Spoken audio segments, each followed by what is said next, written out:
Assalamualaikum warahmatullahi wabarakatuh. Alhamdulillah, para pemirsa yang dimuliakan Allah Subhanahu wa Ta'ala. Alhamdulillah, pada kesempatan kali ini kita bisa bertemu kembali di hari Ramadan yang ke-19. Mudah-mudahan dalam keadaan yang sehat, tanpa ada kekurangan apapun. Amin ya rabbal alamin. Para pemirsa yang dimuliakan Allah Subhanahu wa Ta'ala, rezeki sama dengan pemberian karunia yang diberikan oleh Allah Subhanahu wa Ta'ala kepada semua hambanya. Rezeki bisa itu baik rezeki yang konkret, nyata, yang kelihatan, dan juga ada rezeki yang abstrak, rezeki yang tidak bisa terlihat oleh mata, seperti kesehatan, ya. Kemudian yang pastinya rezeki itu sejatinya tidak pernah berhenti selama kita hidup di dunia ini. Jadi selama ini kita selalu selalu diberikan rezeki oleh Allah Subhanahu wa Ta'ala tanpa henti. Dari kita bangun tidur sampai kita tidur lagi. Seperti kata Mbah Surip, ya. Dari kita bangun tidur sampai kita tidur lagi, ya. Jadi kenikmatan Allah ataupun rezeki yang diberikan Allah tidak pernah berhenti selama 24 jam. Bahkan ketika kita tidur pun itu kita mendapatkan rezeki dari Allah Subhanahu wa Ta'ala. Rizki yang tidak akan bisa kita hitung, saking banyaknya rizki atau kenikmatan yang diberikan oleh Allah Subhanahu wa Ta'ala, yang mana rezeki tersebut akan ditambahkan oleh Allah Subhanahu wa Ta'ala, atau kenikmatan tersebut akan ditambahkan oleh Allah Subhanahu wa Ta'ala ketika kita bisa mensyukuri rezeki tersebut. Dan bila kita tidak pandai bersyukur atas rezeki yang diberikan oleh Allah Subhanahu wa Ta'ala dan juga kenikmatan yang diberikan oleh Allah Subhanahu wa Ta'ala, maka sesungguhnya azab Allah sangatlah pedih.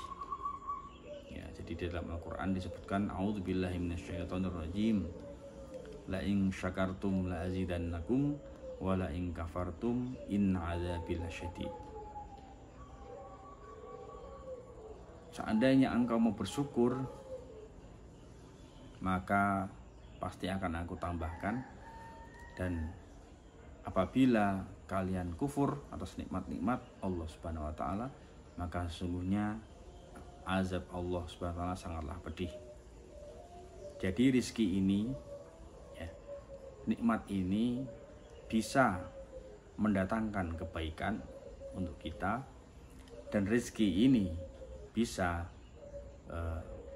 melontarkan atau melemparkan kita ke dalam siksa api neraka. Na'udzubillah min dzalik.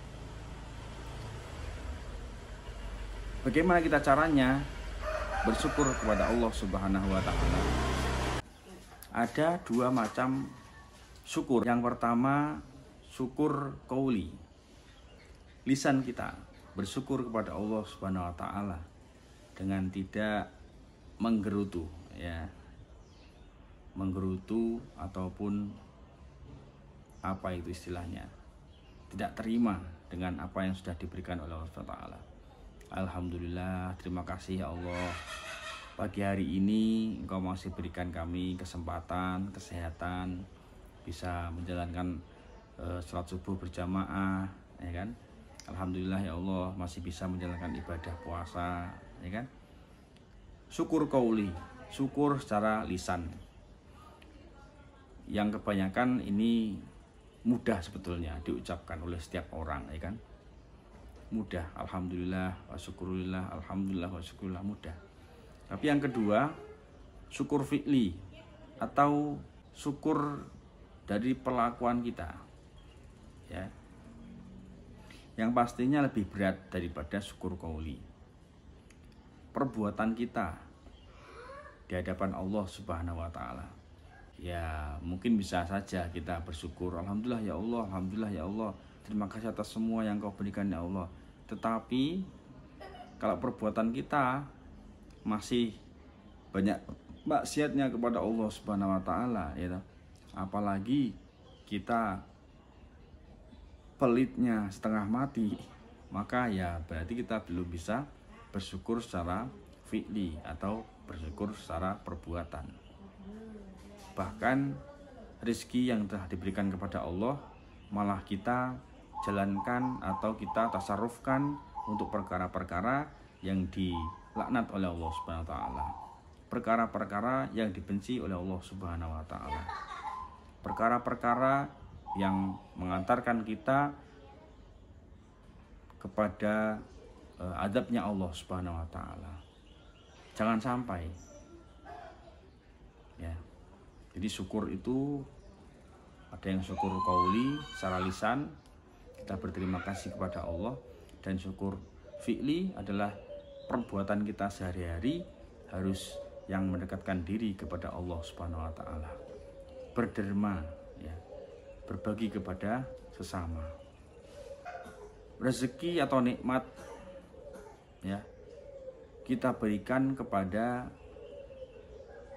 sesama manusia. Sama halnya rezeki itu kita lakukan, ya, atau perbuatan kita adalah perkara-perkara yang dikehendaki oleh sang pemberinya, ya. Jangan sampai rezeki yang kita dapatkan kita gunakan untuk perkara-perkara yang dibenci oleh pemberinya, yaitu Allah Subhanahu wa taala. Maka pada hari ini marilah kita sadar kembali bahwa semua rezeki yang telah diberikan oleh Allah Subhanahu wa taala ini mudah-mudahan bisa mengantarkan kita kepada ridhonya Allah Subhanahu wa taala, dan mudah-mudahan berkat rezeki yang diberikan oleh Allah Subhanahu wa taala ini kita bisa bersyukur baik qauli ataupun fi'li, sehingga kita senantiasa ditambah kenikmatan, sehingga kita senantiasa ditambah rezeki kita oleh Allah Subhanahu wa taala. Terima kasih atas perhatian. Akhirul kalam, wassalamualaikum warahmatullahi wabarakatuh.